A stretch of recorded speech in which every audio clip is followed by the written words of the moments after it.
Hello and good afternoon, everyone. Welcome to a diplomatic episode of PairFect. I'm Francine. Hello, I am Dinah. In today's episode, we are very honored to be with a person who represents Israel and discusses affairs in strengthening its relationship with the Philippines. Yes, Dinah, that's right. He considers himself as a balikbayan diplomat. And we agree because we've talked to him earlier. Since it's not his first time in the Philippines, he first served as a Deputy Chief of Mission of the Embassy in Manila from 1995 to 1998. Wow, that's how many years ago, Francine. Yes. And prior to that, he served in the Israeli Navy for 5 years. He joined the Foreign Service in 1994, where he represented Israel in a variety of capacities. So, without further ado, let us welcome Israel Ambassador to the Philippines, His Excellency Ilan Fluss. Hello, good Ambassador. afternoon. Welcome Hi, to good PairFect. afternoon. So Thank you. nice Thank you to very have you much. here. It's a We're pleasure very being here with honored. you. Yes, in real time at that. Yeah.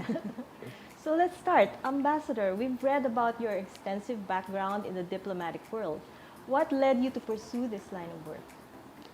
Well, I have to say, Dinah, that I feel very much connected to my country. I like my country. And I think it's extremely important to build its foreign relations and its contact with the international community. So I see this as a mission which serves my country and my people, but also brings also a lot of satisfaction. It takes a certain personality to be in this kind of job, right? Yes, yes. But what we want to find out, what ran in your mind when you were asked to have this post in the Philippines? As you've said, well, this is not your first time. It's like coming back to the country. So, Francine, it's not that they told me to come back here. When I saw the opportunity, I requested to come here.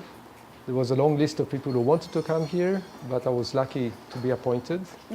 And what made me come back here, it's a combination of things. Number one is the Filipino people, who are really so warm and welcoming and friendly. And as a diplomat, as a foreigner in a country, this is really, it makes it so much easier for us and we feel welcomed.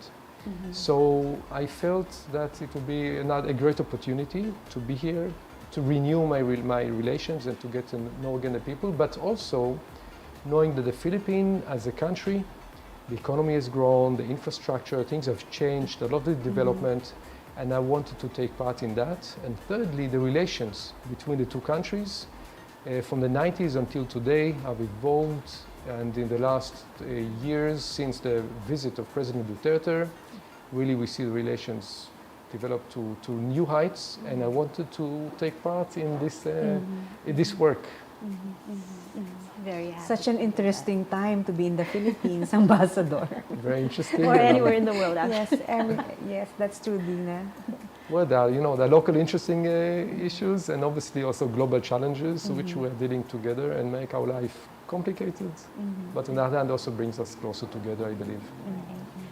So, Ambassador, we understand that part of your work as a diplomat is to adapt to the foreign culture that you're in or immerse yourself in the culture.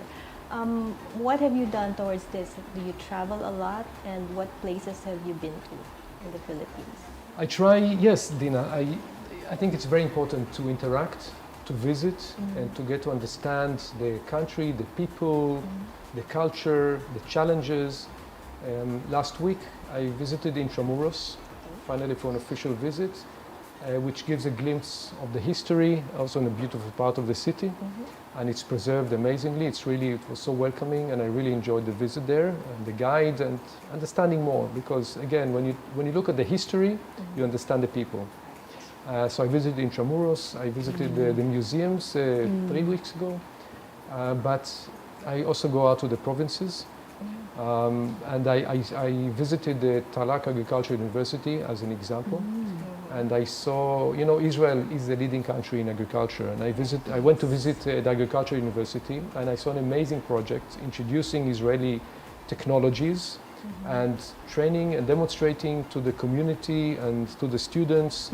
And what we have decided to do after visiting, interacting with the people, understanding the challenges, is that we're going to join the university in upgrading, introducing Very nice. more new technologies in order really to help more. We also went to Nova Ecija before Christmas in order to give some food supply and a water purification system to indigenous people there. And we interacted with the community. I walked around the small village where they're staying. Again, because we talk here, we read about the indigenous people, but I like to understand who they are. So I was able to speak to them, to interact, to give them to see how they live. This is extremely important. Yes. And when you say going around, I suppose there are also a lot of projects that the embassy is into. Like today, you have a busy day. Can you tell us more about where you're going after? Yes, sure. I'm going to an event with the Secretary of Defense, Secretary Lorenzana, where the State of Israel, the Ministry of Defense, is contributing some rapid kits, testing kits for COVID-19. And this is just an example we're doing today. And I think it's a message. A message that we are partners, a message that Israel cares about what happens in the Philippines, and we want to take part and to contribute to the struggling here. But it's not only COVID-19, if I may. During the Typhoon Odette, just last December, immediately after the typhoon, we were able to raise some funding, and we were able to deliver some assistance to Cebu, to Bohol, to Shiragao, rice, ready-made food, solar panels, water purification systems. So we really, and I traveled there myself to Cebu, also to understand the magnitude of the damage, to speak to the people. So but I have to say, I go back to the first words. Filipinos are happy people, warm and welcoming, and optimistic.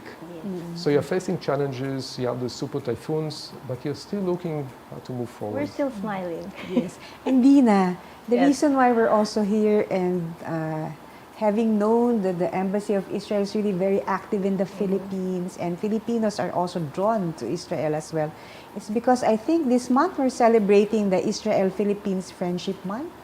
That's correct. Yeah, And, can you tell us more about it? I think February 24 to 26 in particular. That's correct. What we're going to have an op-ed sort of in the opinion pages, but we're looking at this as not only a month, but actually as a year.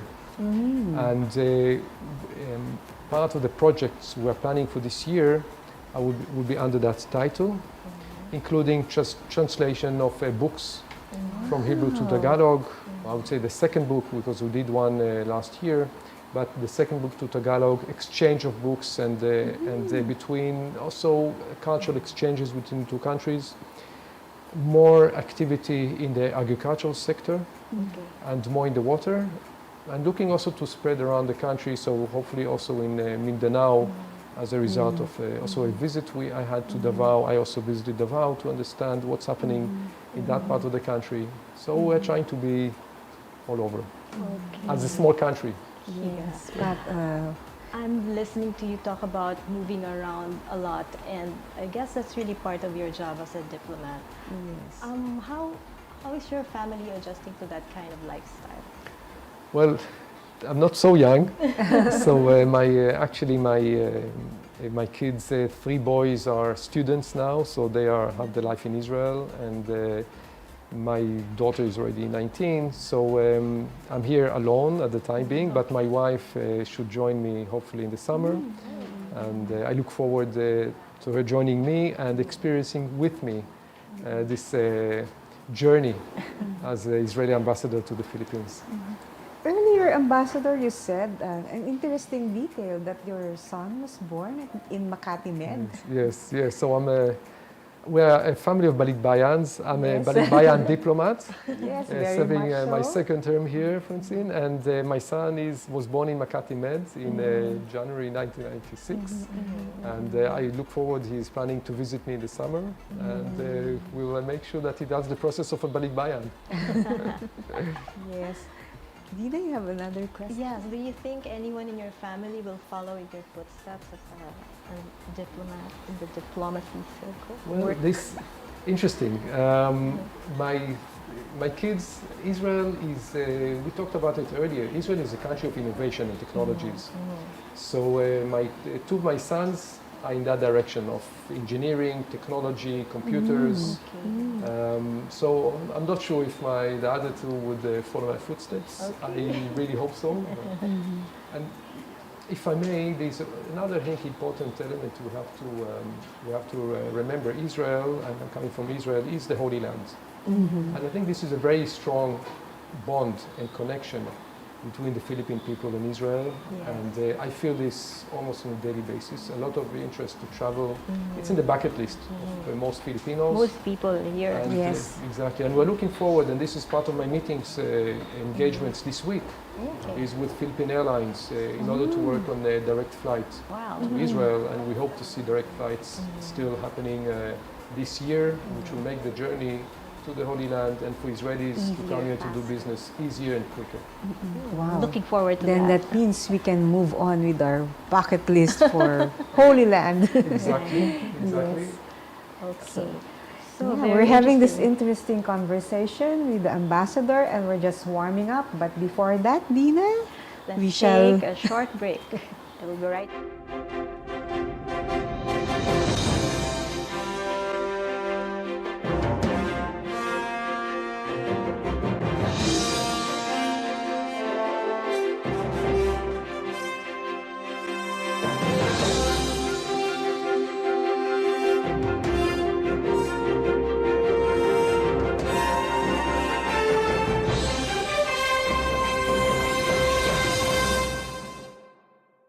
Si Harry Roque ang pinakamagaling na spokesman, kaya inggit sa kanya ang oposisyon. Tama lang na ipinaglaban ko ang balik trabaho para bumalik ang kita ng mga nagtatrabaho at naghahanap buhay. Hindi pwedeng magutom ang pamilya. Dapat lang po ingat buhay para sa hanap buhay. Basta trabaho, kita at hanap buhay ang nakataya. Nasa harap niyo po ako. Ibigay natin ang tudong suporta kay Harry.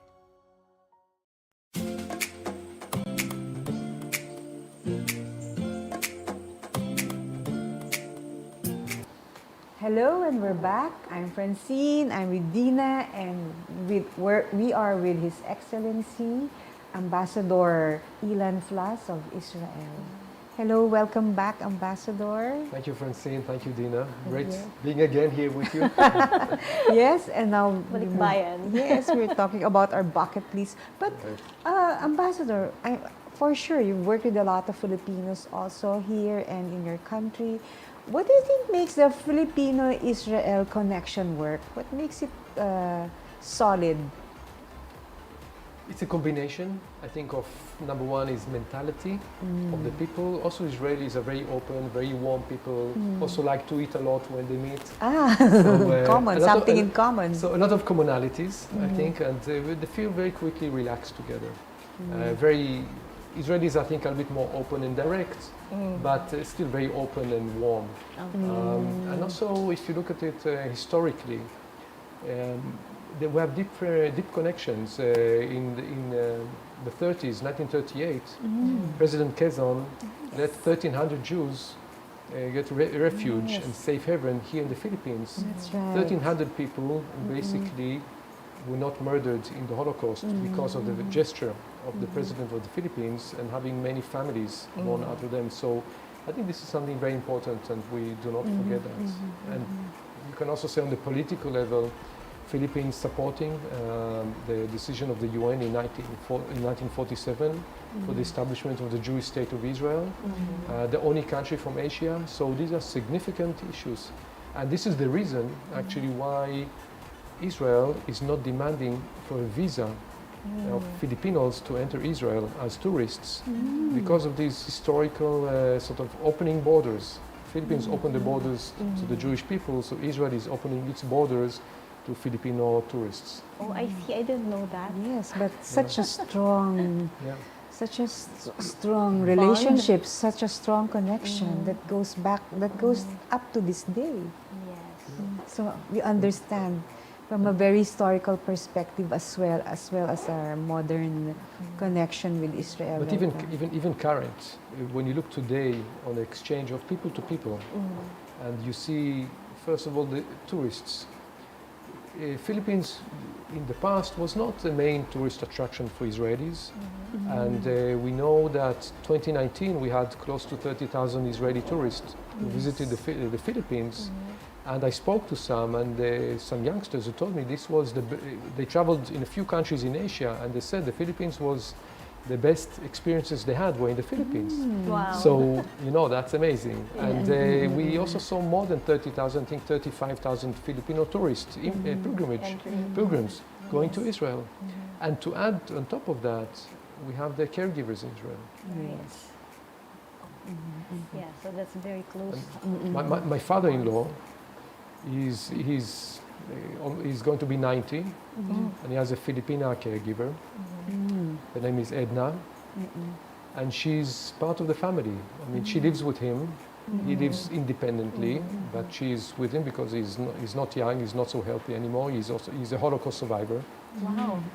And she's critical for his well-being, and when she's with him, we feel more relaxed and we can be away. Yeah.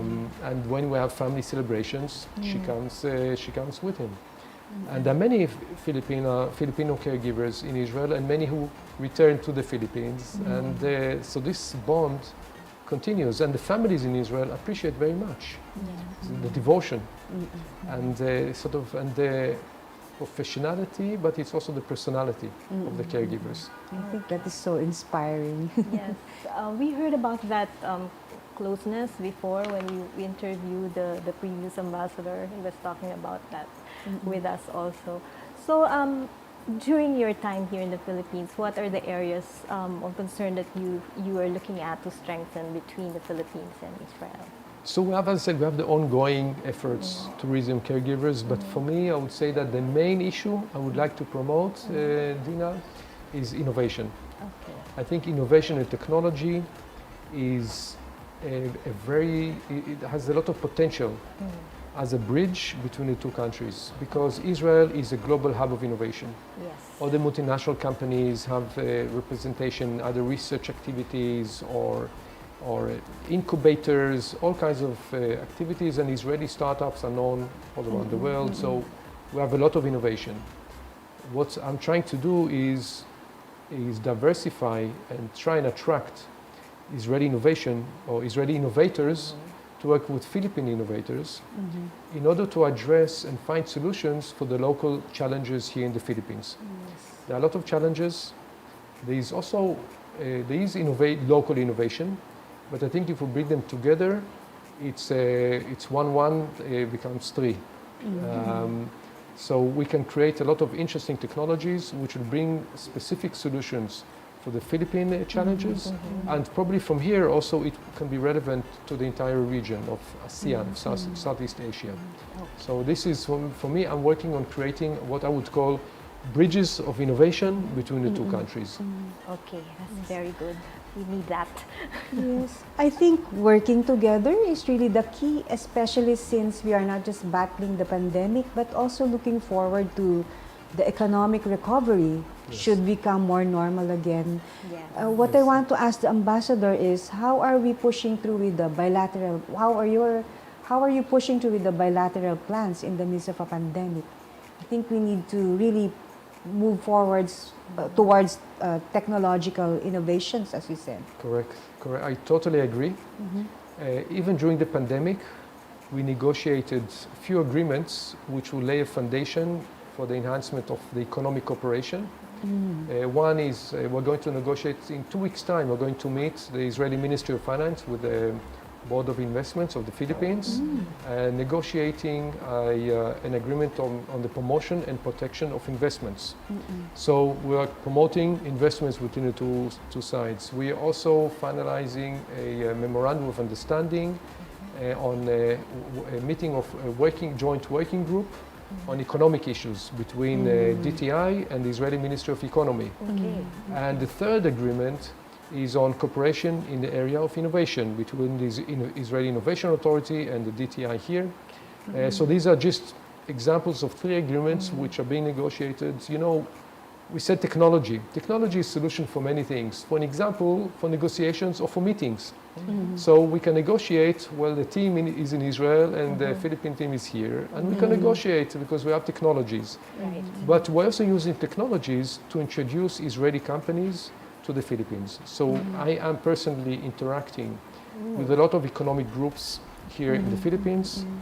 We have just a year and a half ago, during the height of the pandemic, a representative of the Ministry of Economy has arrived to the Philippines because we have expanded the embassy and we are looking at trade, economy, and innovation.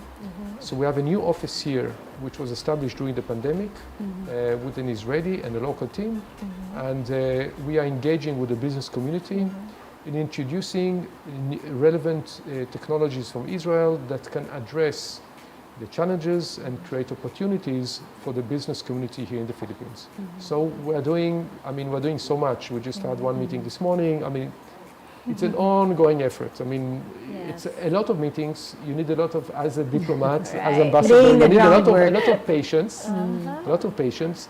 But I think when you talk about economic opportunities, you talk about innovation, we talk about direct flights. These are things that can happen, and they make a difference because they create an income, they create jobs, which is a critical issue when you want to move out of the pandemic and the economic slowdown, creating new jobs. So I'm very, very optimistic. And Speaking of Dinah, pandemic, yes.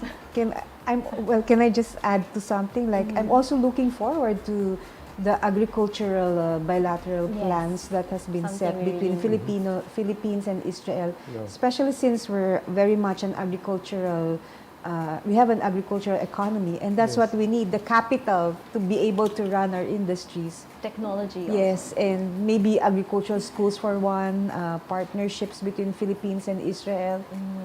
So, well, as I said, I'm busy in all kinds of meetings, and yesterday we had the Undersecretary of TESDA, Lina Sarmiento, and I met a few times Secretary Le Peña.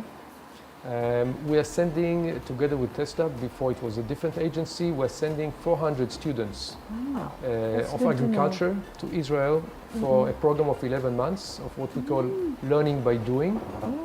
And they experience Israeli modern agriculture. It's not only the technologies, it is also the practices, it is also the mindset of looking at agriculture as a business, as something that has to create an income. So they go to Israel for 11 months, and the idea is that they come back here, and obviously every year we have more students and more students, so introducing also change here, and we are discussing on how we can continue with this collaboration after they come back here. So Talak Agriculture University is one example because we have those students in that university. They have local initiatives, and with the moment we see a local leadership and local initiative, which means people are really committed, then we will join them and work with them to get more knowledge and more technologies. We have also the Israeli companies in agriculture technology that are represented here in the Philippines. We're working very closely with them. So it's a combination of development assistance, development cooperation, business activities, and together hopefully also making Israel as a relevant and important partner to developing the agricultural sector. Obviously I met Secretary of Agriculture, Secretary William Dar a couple of weeks ago. So interacting with different partners from different sectors in order to help to support and to show the friendship and partnership relations Partnership. between our two Wow. countries. And I look at it as that. You're very Looking busy. forward to, I mean, agricultural education should really infuse more vibrant energy into our agricultural sector, especially among the young generation. Exactly, Yes. exactly. The younger generation, not that you have to leave behind the older generation, but obviously we have to look to the future. Yes, agree. And working with the younger generation, again, it is changing mindset, Right. looking at things differently. And also, I have to say one word, also looking at this in a more sustainable way. I mean, we are talking about climate change, we are talking about less water, all Right. kinds of challenges. And the concept of the Israeli agriculture in general is doing more with less. Do more So- with less. Yes. I'm going to put that in a frame Yeah. to remind myself. And the key is sustainability, of Exactly. course. Exactly. Less Okay. water, less chemicals, and having more outcomes. So they can also Healthier get- food for everyone. Exactly. So all these Exactly. changes, all this attention on agriculture, I think was brought about by the COVID-19 pandemic, especially here in the Philippines, because we've had to learn how to be, to supply ourselves with our own food. Yes. And so I think this is a very timely partnership, and we're very glad to hear that you're developing it and putting time and effort into it. But Ambassador, just give us a little bit of background on how did Israel, what is the COVID situation now in Israel, and coming over here, how would you compare that situation with what we're doing here now? Well, Israel, I have to say that the approach in Israel was quite quick. We realized that the main strategy of moving out of the pandemic eventually is the vaccination campaign. We negotiated very early in time contracts with the companies. I was lucky to be part of this task force that was dealing with COVID-19, representing the Ministry of Foreign Affairs of Israel. And I negotiated those agreements. And this is why we were the first country that got vaccines. Yes. And we have to remember, we're a small country, less than 10 million citizens, or less than 10 million people, by the way. When we started very early the vaccination campaign, and I have to say, when we started with the elderly people, many of them came with a Filipino caregiver, and the caregivers got the vaccination together on the same time. Yes. So all of them were vaccinated really at the first stage of vaccination in Israel. And I think it's very important to remember. It was, from our point of view, very important to make sure it happens. So vaccination, I think, was a key strategy for Israel. But on the other hand, it's a global pandemic.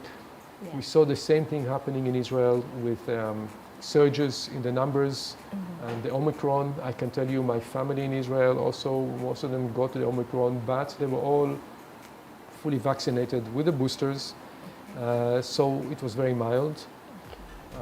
So we're seeing the same challenges. Schools in Israel are open, but a lot of arguments. I mean, a lot of conflicts with the safety Pros and cons. of the children, but safety of the families because the children go home. So the decision of the government from September, opening the school year, was to leave the schools open, but a lot of arguments on how to make it safe. And it's an ongoing challenge. Now, as here, I mean, the numbers are going down, not the same as here. The Omicron surge started a bit later than here in the Philippines. The Philippines, it's a different setting. Island country, which makes it a beautiful country, obviously, to visit, but it's also more complicated. Yes, harder in the vaccine more campaign. Exactly. So we had two delegations coming from Israel to share our experiences. One was focusing on the vaccination campaign. The other one was focusing more on the clinical approach, working with the different hospitals and giving some workshops and sharing our experiences.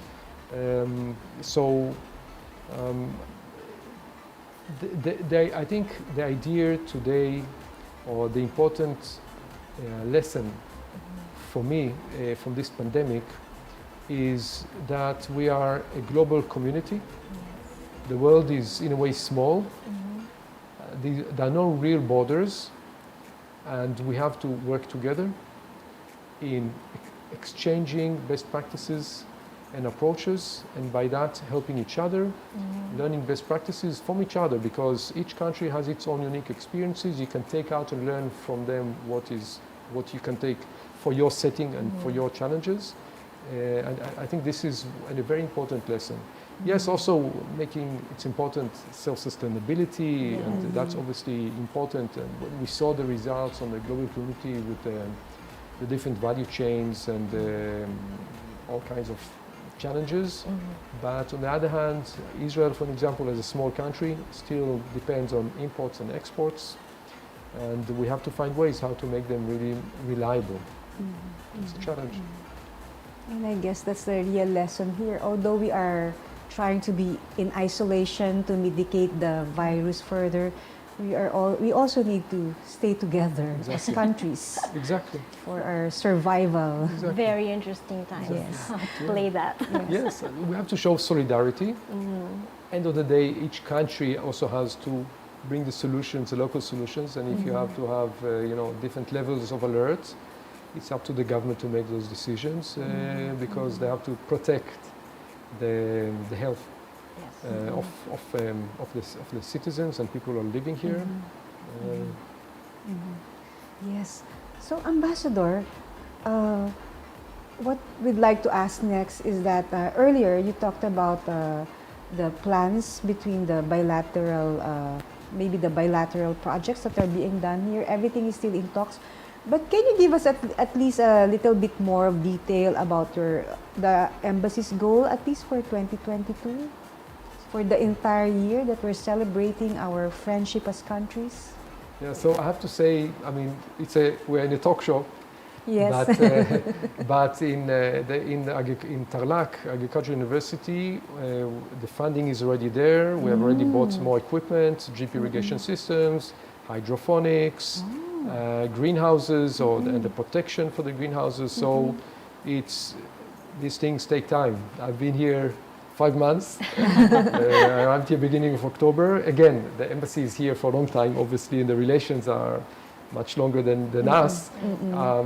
But we are in the process. We're looking forward to inaugurate all those centers which we are talking about, obviously in the coming few months, together with our Philippine counterparts. Hopefully I'm going to establish the Philippine-Israel Innovation Board, which will be more of a forum to talk about how can we move forward. So it's not something which is a project which we build on the ground, but it is getting, and as I said, when you talk about innovation, it's an ecosystem. You need to have the government, but you need to have the private sector, you need to have the universities, and you need to have the entrepreneurs themselves. So my idea is to get together a small group of people in order to create programs which will then obviously be implemented, and I'm looking forward to implement them still this coming year. We're also looking forward to translating an Israeli book to Tagalog. So different outreaches. Again, that mindset of working together to create change. I'm going to meet the Secretary of Transportation, Secretary Tugade, together with the President of Philippine Airlines and the management of Philippine Airlines, in order to discuss on still having flights, direct flights this year. So again, this is an important year, and we want to make sure to leave footprints on the relations this year. There are also, and then there are also private sector initiatives which we are supporting and helping, but again, this is private sector initiatives. Wow, so that's Ambassador, such a fast worker, a lot of 5 results months already in like 5 months. He took off running. What can we say? So, Ambassador, we're wrapping up the show. Can you tell us a little bit more about the Mashav projects? Yes. make us understand it a little Yes. bit. So actually, I talked about Mashav. I didn't say the word Mashav. Mashav is the Israeli Development Agency, Okay. Development Cooperation Agency. I used to be the deputy head of Mashav I see. in the past. And the different projects we're doing in Tarlac, in CLSU, these are projects implemented by Mashav, will be supported by Israeli experts who will come here to do capacity building programs and training and consultancy, because you need also professional inputs. We'll be inviting Filipinos to come to Israel for training in Mashav centers. Okay. These are not for students, but for professionals who come for shorter training programs in Israel. We have thousands of them in the Philippines who have got training, and when I visit in different places, I always make sure they're organized as what we call Shalom Club. You know the word Shalom, Yes. which means peace. So they're organized in Shalom clubs, and we make sure to meet alumni of Mashav programs wherever we go, and I see them everywhere. Sometimes we're not aware that there are so many, and we don't know them, and then we meet them when we go out. So, we consider them as, I'm ambassador, but we consider them also as ambassadors of Israel to the Philippines. Nice to hear. Well, if I may add something about, I think it's very important about the region, because I said the Shalom Club. Shalom means hello, means goodbye, it means peace. And this leads me to, I think, very important, I would say, strategic change in the course in the Middle East. When we signed the Abraham Accords, September last year, establishing full diplomatic relations between Israel and the UAE, United Arab Emirates, with Bahrain, Yes. and later on also with Morocco. And today we have direct flights between Israel and those countries. The direct flights started just a few months after we established full diplomatic relations. And I think, it's not only I think, this created a strategic change in the Middle East from a region which is more about, I would say, tension, not always conflict, but tension and not having full diplomatic and peaceful relations. Suddenly, from Israel being just relations with Jordan and Egypt, now we have relations with 6 countries that are members of the Arab League.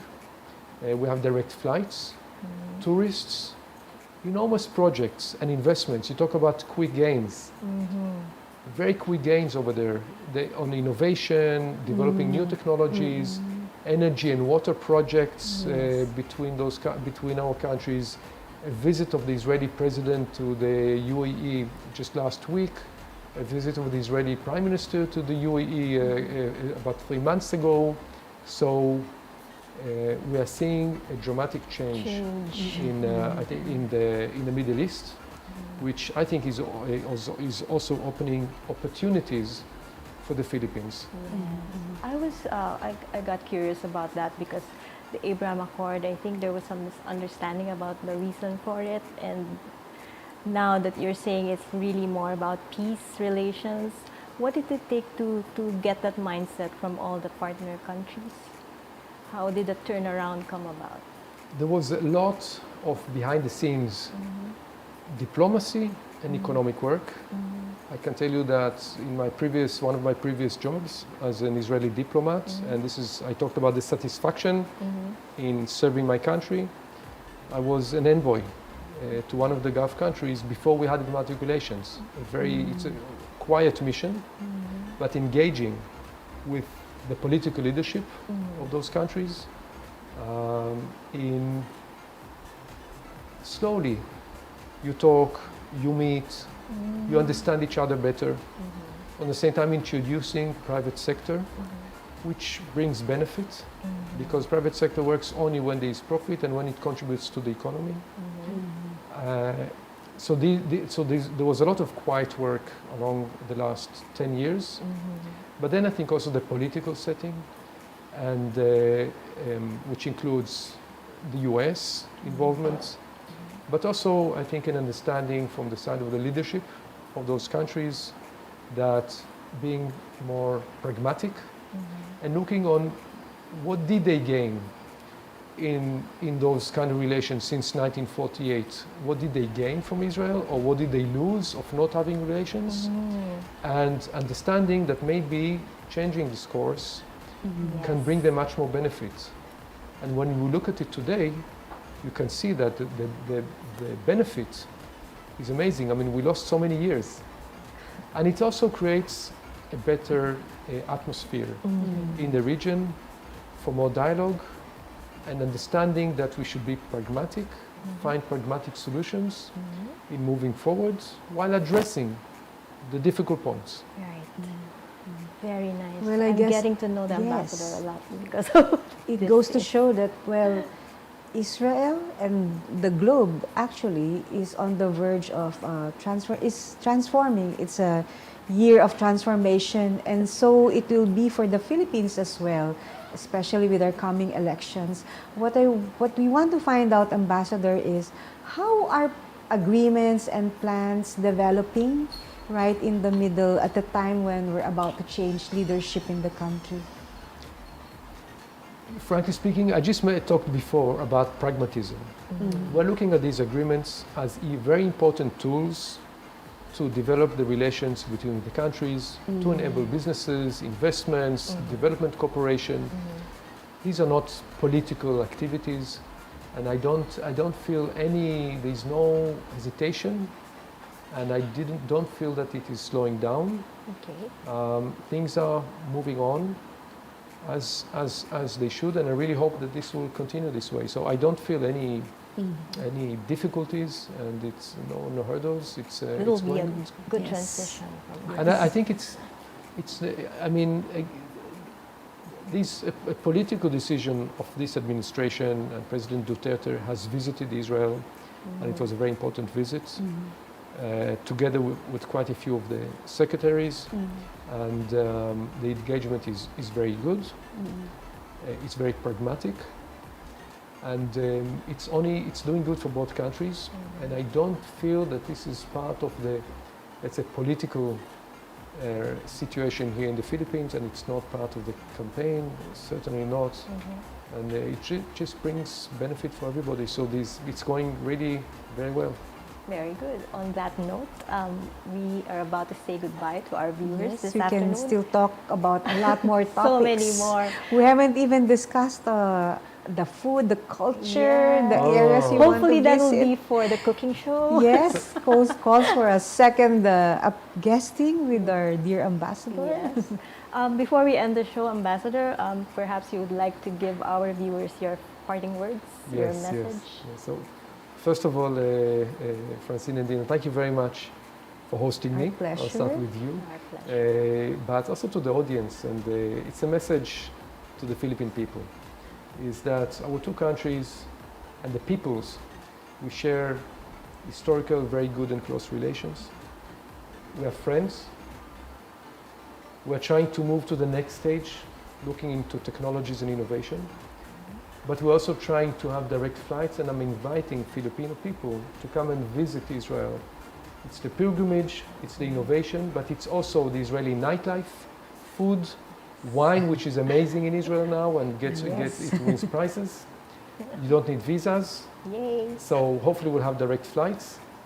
And finally, please follow the Facebook of the Israeli Embassy, and you'll be updated on all the current projects and events that are taking place. We share all the information on the Facebook of the Israeli Embassy, and we'll be happy to see Filipinos not only following the Facebook, but also taking active part in building this relationship. And one thing we're missing actually are the Israel Film Festival, which used to be held every year in the Philippines. We look had forward when to I the when I films. just November we had the film festival, but it was online. It was a very Oh, So okay. it was virtual, much more complicated, and we look Yes. forward Okay. to going back to normal as much as we can. Yes. Yeah. So we'll be Hopefully. binging on those beautiful films from Israel. Yeah. So thank you once again, Ambassador, for joining us today. It's been a delight to have you on the show, and we hope to see you in future shows. Thank you very much. Thank you. And to our dear Katribus, watch PairFect Live every Wednesday at 2 p.m. on Daily Tribune's official Facebook page and on Tribune Now on YouTube. We have to say shalom. Shalom. Ambassador. I am Mabuhay. mabuhay. Thank you. Salamat. Salamat. Salamat. I'm sorry. Salamat. Shalom. So I'm Dinah Ventura, And I'm Francine. and this has been PairFect.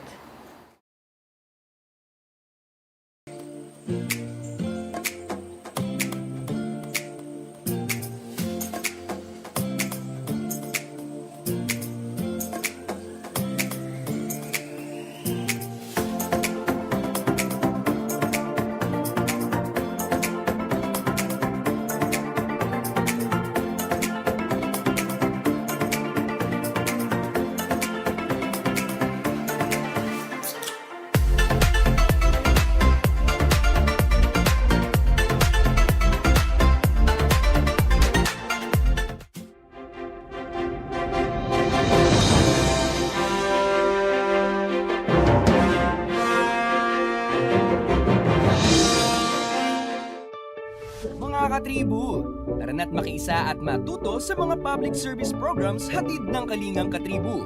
Tuwing Lunes, nandyan ang usapang business na magbibigay tips at inspirasyon sa mga aspiring entrepreneurs kasama si Vernon Velasco. Tuwing Miyerkules, usapang pangkulusugan naman ang tatalakayin ni Miss Cory Quirino sa Health and Wellness. At tuwing Biyernes naman, kung legal advice ang kailangan mo, sagot ka na ng Legal Diaries kasama si Elmer Navarro Manuel at mga guest lawyers. Lahat ng niya mapapanood tuwing alas 3:30 ng hapon sa Daily Tribune Facebook page at Tribune Now on YouTube. Be updated sa news and happenings katribu. Hatid ng Daily Tribune sa inyo ang mga balitang napapanahon sa loob at labas ng bansa. Kami na ang bahala sa paghahatid sa inyo ng mga latest and reliable news. We got you covered sa programang Tribune News on Q. Mapapanood mula umaga hanggang gabi, Lunes hanggang Biyernes sa Daily Tribune Facebook page at Tribune Now on YouTube.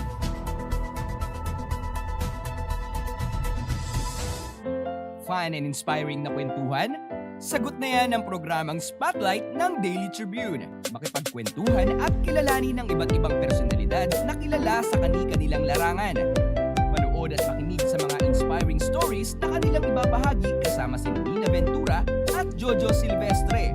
Be ready ng mamangha at matuwa every Thursday alas 2 ng hapon dito lang sa Daily Tribune Facebook page